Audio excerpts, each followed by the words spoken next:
রাজনন্দিনী, তুমি কোথা থেকে বলছো বলো? আমি মালদা থেকে বলছি, বর্তমানে আমি এখন মালদায় রয়েছি। ঠিক।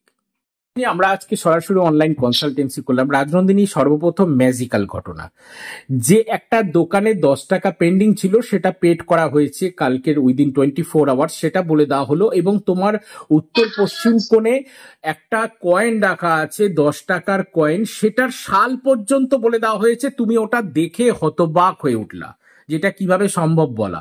এবং সরাসরি ওখান থেকে কোথায় যে কিডেন মানে ছোটদের স্কুল রয়েছে সেই জায়গা পর্যন্ত বলে দেওয়া ডাইরেকশন অনুসারে। রাজনন্দিনী, এগুলো মিললো কিনা এবং কেমন লাগলো? কোন দিকে স্কুল রয়েছে সেটাও বললো। আর হচ্ছে কোন দিক থেকে টাকা, মানে আমি ভাবতেও পারিনি ওখানে টাকা আছে।